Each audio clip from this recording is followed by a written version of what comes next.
আপনারা লক্ষ্য করেছেন যে আমরা ইতিপূর্বে প্রত্যেকটা ওয়ার্ডে ওয়ার্ড সমাবেশ করেছি। তার আগে আমরা 5ই আগস্টের পরপর পরিবেশকে স্বাভাবিক করার জন্য, আইন শৃঙ্খলা রক্ষা করার জন্য, হিন্দু মুসলমান সবার পারস্পরিক যাতে কোনো বিশৃঙ্খলা না হয় তার জন্য আমরা সম্প্রীতি সমাবেশ করেছিলাম। মনে আছে আপনাদের? কর্মসূচি কিন্তু আমাদের একের পর এক কি আসছে। আলহামদুলিল্লাহ। অনেকেই বলছেন যে এখন তো জামাত ইসলামেরই বাংলাদেশ। আলহামদুলিল্লাহ। সেদিন ডিসি অফিসে গেলাম, ডিসি সাহেব বলছেন আপনারাই তো একই শব্দ দান করে ফেলাচ্ছেন। আলহামদুলিল্লাহ, আলহামদুলিল্লাহ। এগুলো আমরা মনে করি যে আমরা যে আন্ডারগ্রাউন্ডে কত প্রোগ্রাম করি, এটা যদি প্রশাসনরা অন্যরা জানতো তাহলে মনে করতে যে কি করে, ঠিক কিনা? অন্য দলের লোকেরা মনে করে, রাজনীতি মনে করে মিছিল আর মিটিং, মিছিল আর মিটিং। কিন্তু এই মিছিল আর মিটিং হলো আমাদের 50টি কাজের মাঝের একটা কাজ। আমাদের আরো 49টা কাজ করতে হয়। এই যে জনগণকে, কালকে আমি একটা সাক্ষাৎকার দিয়েছি চ্যানেল আইয়ের সাংবাদিকের সাথে মাগুরা টকে 50 মিনিট ধরে। সেখানে বলছে যে কিভাবে আপনারা সৎ লোক তৈরি করবেন, কিভাবে সৎ লোকের শাসন চাচ্ছেন। আমরা তো দুর্নীতিতে বারবার চ্যাম্পিয়ন হচ্ছি, আমরা সেই সৎ লোক কিভাবে আপনারা তৈরি করবেন? প্রশ্ন ঠিক আছে কিনা? সৎ লোক কোথায় আমরা পাবো? কিভাবে সৎ লোক আমরা বানাবো? আমরা বলছি যে আমাদের জামাত ইসলামীর লোকেদের বিরুদ্ধে কি কোনো অভিযোগ আছে? 1 টাকা চাঁদাবাজি করেছে, অপরের কোন জমি জাতি বাড়ি কোনো কিছু দখল করেছে, এরকমের কোন কি জামাত শিবিরের কোন ব্যক্তির উপর এরকমের কোন অভিযোগ আপনাদের আছে? বলছেন না। সেরকমের আমি এসপি সাহেবকেও বলেছি, আমার কাছে বিভিন্ন গোয়েন্দা সংস্থারা এসে বলে অনেকের ব্যাপারে অনেক কথা থাকলেও আলহামদুলিল্লাহ আপনাদের ব্যাপারে কোনো কথা নেই। আমরা কি আল্লাহ শুকরিয়া আদায় করব না? আলহামদুলিল্লাহ। আমরা হয়তো বুঝতে পারছি না আমাদের নৈতিক প্রভাবটা আল্লাহ পৌঁছে দিচ্ছেন। কে পৌঁছে দিচ্ছেন? আমি আপনাদের কাছে বলতে চাই, এখানে বাছাই করা আমি গুনেছি আপনাদের মাথাগুলো, প্রায় 200 লোক এখানে আমরা হাজির আছি। কত লোক? 200 লোক এই ইউনিয়নের জন্য বাছাই করা। এই বাছাই করা লোকটা মানে এটা জেনে তেন লোক নয় মনে করি। আপনারা বাছাই হতে পেরে কি খুশি না বেজার? সবাই খুশি আছে? কারা কারা খুশি একটু হাত তুলে দেখি। আলহামদুলিল্লাহ। এই বাছাইকৃত লোকের সামনে আমি কথা বলতে চাই। বিভিন্ন জায়গায় তো বিভিন্ন ধরনের বক্তব্য দিতে হয়, এখানে আমরা বাছাইকৃত লোকের সামনে কয়েকটি কথা বলতে চাই। প্রিয় ভাইরা, আমরা আল্লাহ আমাদেরকে দুনিয়ায় পাঠিয়েছেন একটা বিশেষ দায়িত্ব দিয়ে, একটা মর্যাদা দিয়ে। আমরা তো নিজেদের সেই মর্যাদার কথাটা আমরা ভুলে গেছি। আমরা মর্যাদাবান হয়েছে আল্লাহর পক্ষ থেকে আমাদেরকে সেই দায়িত্ব দিয়েছেন এবং মর্যাদা দিয়েছেন। এই দায়িত্ব পালন করলে ওই মর্যাদাটা পাওয়া যাবে, দায়িত্ব পালন করলেই ওই সম্মান পাওয়া যাবে। এখন আপনারা কি মানুষের কাছ থেকে সম্মান পেতে চান নাকি রবের কাছ থেকে সম্মান পেতে চান? ভালো করে বুঝে নেন। রবের কাছ থেকে যদি সম্মান পেতে চান তাহলে মানুষের কাছে সম্মান পাওয়া নাও যেতে পারে। আর যদি মানুষের কাছ থেকে সম্মান পেতে চান তাহলে রবের কাছ থেকে সম্মান নাও পাওয়া যেতে কি পারে। তবে রবের কাছ থেকে সম্মান যারা পাবে তারা মানুষের কাছ থেকেও সম্মান কি পাবে। আমরা কি কল্পনা করেছি যে এরকমের আমরা খোলা আকাশের নিচেই নিশ্চিন্তে এরকমের প্রোগ্রাম করব? করেছি কি? ভেবেছি কি? আজকে জামাত ইসলামী কি যারা মুছে ফেলতে চেয়েছিল, জামাত ইসলামী নামটাকে অন্যরা কথা বলতে গেলে আগে ধিক্কার দিয়ে কথা বলতো, জামাত ইসলামীর পরিচয় কেউ দিতে চাইতো না। এই অবস্থায় আল্লাহ আমাদেরকে এই পরিবেশটা দেখার সুযোগ দিলেন। আমরা দেশ চালানোর দায়িত্ব আমরা পাই আর না পাই, এই যেটুকু আমরা পেলাম এটা অনেক বড় ব্যাপার কিনা প্রিয় ভাই? আমি আপনাদেরকে পরিষ্কার করে বলতে চাই এই কাজটা আমরা কেন করি। আমাদের এই দায়িত্ব হলো খিলাফতের দায়িত্ব। কি দায়িত্ব? আমাদেরকে আল্লাহ খলিফার মর্যাদা দিয়ে পাঠিয়েছেন। কি মর্যাদা? ইন্নী জাইলুন ফিল আরদি। এখন আমরা কি মানুষের দ্বারা নির্বাচিত খলিফা হব, মানুষের কাছ থেকে মনোনীত হব, নাকি আল্লাহর কাছ থেকে খলিফা যা আছে সেটা নিয়ে খুশি থাকবো? কোনটা? আমরা আল্লাহর পক্ষ থেকে খলিফা হয়েছি, এই মর্যাদায় খুশি, সেই দায়িত্বটা পালন করতে চাই। খলিফা তারাই হবে, খলিফা তারাই হবে যারা আল্লাহর দেয়া দায়িত্ব পালন করবে। খালি নামে হবে না, খালি নামে কি হবে না। কি সেই দায়িত্ব? ভালো করে শুনে রাখুন। এখন থেকে প্রতিটি মসজিদের মেম্বার থেকে, প্রতিটি মাহফিল থেকে, প্রতিটি জনসভা থেকে, প্রতিটি স্টেজ থেকে একই স্লোগান, একই বক্তব্য বারবার উচ্চারণ করা হবে, যে কথাকে মানুষ অপছন্দ করত। কি কথা? লিইউযহিরাহু আলা দীনি কুল্লিহি ওয়ালাউ কারিহাল মুশরিকুন।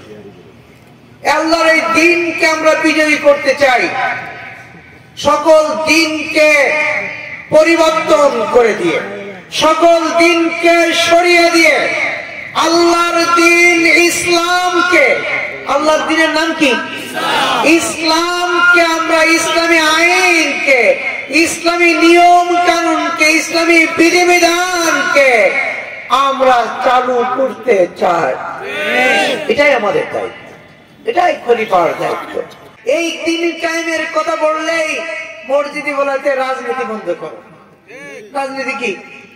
ও হাজি বলতে বন্ধ করতে করো, নামাজি বলতে বন্ধ করো, ও নাস্তিকও বলতো কি এই কথা বন্ধ করো, আর সব কথা বলো। শুনে রাখুন, আল্লাহর এই জমিনে আল্লাহর দ্বীন বিজয়ী না হওয়া পর্যন্ত আল্লাহর খলিফাদের প্রধান দায়িত্ব, কর্তব্যই হচ্ছে এই কথাগুলো বারবার উচ্চারণ করা। এটাই হচ্ছে রাজনীতি। এই রাজনীতি করা ফরজ। এই রাজনীতি করা কি আমরা ফরজ মনে করে এখানে আসছি। প্রিয় ভাইরা, নামাজ পড়া যেরকমের ফরজ, রোজা রাখা যেরকম ফরজ, আল্লাহর এই জমিনে আল্লাহর আইন চালু করার জন্য রাজনীতি করা, সংগঠন করা ওই রকমের কি ফরজ। ফরজ না হলে করতাম, ফরজ না হলে কি করতাম, সত্যিই করতাম না, সত্যিই করতাম না। এটা একটা কঠিন দায়িত্ব। বিশ্রাম, ঘুম সব হারাম হয়ে যাচ্ছে পেরেশানি। আমির জামাত বলেছেন, আমির জামাত বলেছেন সুযোগ সব সময় আসে না, সুযোগকে কাজে লাগাতে হবে। সময়কে কি আপনারা আমির জামাতের দিকে দেখছেন, তিনি টেকনাফ থেকে তেতুলিয়া, রূপসা থেকে পঞ্চগড়ের প্রতিটি কোনায় কোনায় ছুটে বেড়াচ্ছেন। এখন আরাম করার সময় নেই, আয়েশ করার সময় নেই। এখন আমরা বিশ্রাম নেব কবরে যে। কোথায় যে?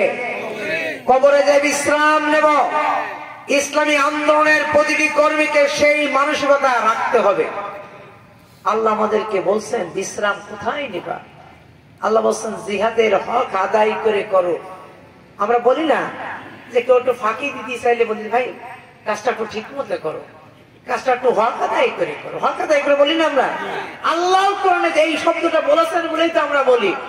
আল্লাহ বলেছেন তোমরা মুসলমান হওয়ার মতন মুসলমান হও, আল্লাহকে ভয় করার মতন করো, হাক্কা তুকাতিহি, হাক্কা তুকাতিহি। আবার জিহাদের কথা বলছেন ওয়াজাহিদু ফিল্লাহি হাক্কা জিহাদিহি। আমার এই কোরআনের এই দ্বীন কায়েমের কথা বলছে দ্বীনিল হক, দ্বীনিল হক কি লিইউযহিরাহু আলা দীনি কুল্লিহি। আমাদের ঘুম হারাম, কারণ আমাদের এখন আল্লাহর দ্বীন কি হয় নাই, বিজয় হয় নাই। আল্লাহ কোরআনে বলছেন তোমরা কিভাবে দ্বীন কায়েমের জন্য চেষ্টা করবা, ওয়াকাতিলুহুম হাত্তা লা তাকুনু ফিতনাতা ওয়া ইয়াকুনু দীনু কুল্লু লিল্লাহ। যতক্ষণ না পর্যন্ত আল্লাহর দ্বীন পরিপূর্ণ বিজয় না হবে, তোমাদের সংগ্রাম, তোমাদের আন্দোলন, তোমাদের চেষ্টা চলতেই থাকবে। এই যে জন্য যতক্ষণ আমার এই প্রিয় জন্মভূমি বাংলাদেশ ইসলামের বাংলায় পরিণত না হবে, কোরআনের বাংলায় পরিণত না হবে, তখন আল্লাহর খলিফাদের বিশ্রাম নেওয়ার সুযোগ নাই। প্রিয় কর্মীরা, আপনারা কি এভাবে জীবন বাজি রেখে কাজ করতে কি প্রস্তুত আছেন? দুই হাত তুলে আল্লাহকে দেখান, প্রস্তুত? আল্লাহ তুমি দেখো আড়পাড়া ইউনিয়নের তোমার কর্মীরা আর তোমার সৈনিকেরা দুই হাত তুলে শপথ নিচ্ছে, তুমি কবুল করো। সম্মানিত ভাই, আমরা এই কাজটা করলে কি লাভ পাবো? আমাদের কথা তো মানুষকে বলতে হবে। কি লাভ? সবাই তো লাভের, শেখ হাসিনাও লাভের দেখাইছে, বিএনপিও দেখাবে, জাতীয় পার্টিও দেখাবে, অন্যান্য দলও দেখাবে। তা আমাদের কাজ করলে লাভ নেই নাকি? আমরা কি বিনা লাভে কাজ করতেছি নাকি রে ভাই? করতেছি নাকি? না, আমাদের লাভের, আমাদের সাহাপাটা অনেক অনেক বেশি, অনেক অনেক কি বেশি। আমি বলতে চাই এই দিন কায়েমের কাজটা করলে আল্লাহ আমাদেরকে 5টি লাভের কথা বলেছেন। কয়টি লাভ? মনে রাখবে আপনাদের। এই কথাগুলো আপনার স্ত্রীকে বলবেন। এই কাজ আমরা এই জন্যই করি, বিনা লাভে ঘুরে বেড়াচ্ছি না। তোমার হয়তো নগদ টাকা এনে দিতে পারতেছি না, তোমার হয়তো জমি কিনে দিতে পারতেছি না, কিন্তু তোমার জন্য আমার এই কাজে সহযোগিতা করো। তোমার জন্য এই পৃথিবীময় একটি জায়গা আমি কিনে দেওয়ার চিন্তা করতেছি, এই পৃথিবীময় একটা রাষ্ট্র দেবো তোমার। কথাকে বুঝতে পারছেন? আল্লাহ বলতেছেন ভাই, আমার কথা না। আল্লাহ বলছেন যে সূরা হাদীদ বলছেন সারি ইলা মাগফিরাতিন মির রাব্বিকুমুজ জান্নাত কাউরদিস সামাওয়াতি ওয়াল আরদ উইদ্দাত লিল মুত্তাকিন। হে মুত্তাকিরা, তোমাদের জন্য আমি রেডি ফ্ল্যাট, রেডি বাড়ি করে রেখেছি, রেডি জান্নাত, একবার আসলেই পেয়ে যাবা। কোন বানানোর জন্য গাম জানানো লাগবে না, প্রস্তুত করে রেখেছি। এক একজনকে আমি যে বাগান বাড়ি দেব, তার সীমানা তুমি কি জানো কতটুকু? কয় মাইল, কয় হাজার মাইল, কয় কোটি মাইল জানো? জানো? আল্লাহ বলেন কারদিস সামাওয়াতি ওয়াল আরদ। একটু চোখ উপরের দিকে তাকায় দেখো, আসমান থেকে জমিন পর্যন্ত হবে তোমাকে যে বাড়ির সীমানা আমি দেবো। সুবহানাল্লাহ বলবো না আমরা? কার ঘোষণা? আল্লাহ। ওরে 5 জন কি আমরা পাগল হব না? পাগল হব কিনা? নাকি দুইজনের পিছনে 2, 4, 5 হাজার, 1 লাখ, 2 লাখ একটা চাকরির জন্য পাগলের মতন দিনবার ঘুরে বেড়াবেন? ভালো করে বোঝেন, বুঝে শুনে করেন। বুদ্ধিমানরা তো বুঝে শুনেই করবে। তো আল্লাহ বলছেন এক একজনকে এরকম একটা জান্নাত দেবে। এক একজনকে কি? তাহলে 1 নম্বর লাভ হলো নিশ্চিত জান্নাত লাভ। 1 নম্বর কি লাভ? নিশ্চিত জান্নাত, নিশ্চিত জান্নাত, কোনো সন্দেহ নেই। 5টা কাজ আল্লাহ বলছেন। 1 নম্বর তুনজিকুম মিন আযাবিন আলীম, তোমাদের 2 নম্বর হচ্ছে যাবতীয় কষ্ট থেকে মুক্তি দিয়ে দেব। সুবহানাল্লাহ বলেন। মানসিক কষ্ট, শারীরিক কষ্ট, পারিবারিক কষ্ট, সামাজিক কষ্ট, আরো আর্থিক কষ্ট, কবরের কষ্ট, হাসরের কষ্ট। আল্লাহ বলতেছেন এই কাজ তুমি যদি করো, সকল কষ্ট থেকে তোমাকে আমি মুক্তি দেব। যার মালিক তো আমি। তুনজিকুম মিন আযাবিন আলীম। 3 নম্বর লাভ হচ্ছে ওয়ায়াগফির লাকুম যুনুবাকুম, আমি তোমার সব ভুল ত্রুটি গুনাহগাতা আমি কি করে দেব? মাফ করে দেব। সুবহানাল্লাহ বলবেন না? অনেকে কিন্তু বলেন না, আমি খেয়াল করি যে চোখ মুখ নড়লো কিনা। কথা বুঝতে পারছেন? শিক্ষক মানুষ তো খেয়াল করি, ফার্স্ট ও লাস্টের বেঞ্চে খেয়াল করি কে কোন দিকে তাকায় আসছে। কথা বুঝতে পারছেন? চোখ ঘুরতে থাকে তো সুবহানাল্লাহ না, আল্লাহ মাফ করে দিবেন। মাফ চাওয়া লাগবে না রে ভাই, মাফ চাওয়া লাগবে না। অটো গাইজে আল্লাহ কি করে দেবেন? মাফ, খুশি হয়ে আল্লাহ মাফ করে দিবেন। আর 5 নম্বর, 5 নম্বর, 1 নম্বর তো জান্নাত বলে দিছে না, জান্নাত লাভ। এই ধারাবাহিক ভাবে আসবে। প্রথম আসছে কষ্ট থেকে মুক্তি, তারপরে গুনাহ মাফ, তারপর আসছে জান্নাত লাভ, তারপরে কি লাভ? জান্নাত লাভ। আল্লাহ বলেন জান্নাতটা এক একজনকে দেব, সবার এক ডিজাইনের বাড়ি না, ওই সরকারি বাড়ির মতন ওই রকমের না। অমাসাকিনা তৈয়বাতান, অমাসাকিনা মনের মতন। সবার কি চাহিদা কি এক নাকি? সবার মনের কল্পনা কি এক নাকি? ফরিদ ভাই যেরকম চাবে, আফসার ভাই সেরকম পছন্দ হবে না, আলমগীর ভাই আর এক রকমের চাবে। সবারই চাওয়া পাওয়া কি এটা না আল্লাহ বুঝেই বলছে অমাসা কিনা তো এই বাতান মনের মতন তোমাদেরকে সে বাড়ি দেবে। এবার 4 নম্বর শুনে আরো খুশি হবেন। আল্লাহ বলছেন অফাতুহুন কারীব, তোমাদেরকে আমি নিকটবর্তী বিজয় দেব। সে বিজয়ের শুভতাস শুরু হয়েছে। বিজয়ের শুভতাস কি? সে বিজয়ের শুভতাস শুরু হয়েছে। প্রিয় কর্মী ভাইরা, বিজয়ের শুভতাস, বিজয়ের শুভতাস শুরু হয়েছে। এখন বিজয়ের জন্য আমাদেরকে একটু আরেকটু পরিশ্রম করতে হয়। 1টি বছর, কটা বছর? 1টি বছর আমি বলতে চাই। আর 5 নম্বর হচ্ছে রিজকুন কারীম, সম্মানজনক রিজিক আল্লাহ দেবেন। ওই খাবার নিয়ে টেনশন করেন না, ও খাবার দেওয়ার দায়িত্ব রবের। রোজ যদি পেরেশান হবেন না, খাবার ঘরে পৌঁছে যাবে। খাবার ঘরে কি? আপনি খালি আল্লাহর দেওয়া দায়িত্বটা একটু পালন করেন। ওই ছেলে চাকরি নিয়ে চিন্তা করেন না, ঘরে ঘরে চাকরি এখন অটো কায়দায় হবে, বিনা টাকায় হবে ইনশাআল্লাহ, ইনশাআল্লাহ। কথা কি বুঝতে পারছেন? যোগ্যতার ভিত্তিতে হবে। এই জন্য এই কাজটা করার জন্য আল্লাহ এবার আমাদের বলতেছেন একটু চেষ্টা। তা আপনারা কি একটু 1টা বছর কি চেষ্টা করতে রাজি আছেন? এখন আমাদের কাজ হলো এই আড়পাড়া ইউনিয়নের প্রতিটি মানুষের কাছে, ধর্ম বর্ণ নির্বিশেষে, শত্রু মিত্র বন্ধু নির্বিশেষে সবার কাছে আমরা এই ইসলামের এই কথাগুলো, মানুষের কল্যাণের এই কথাগুলো, আল্লাহর আইন মেনে নিলে কি পাবো আর না পাবো, এই কথাগুলো আমরা 1 বার নয়, 10 বার নয়, 100 বার নয়, 1000 বার পৌঁছে দিতে চাই।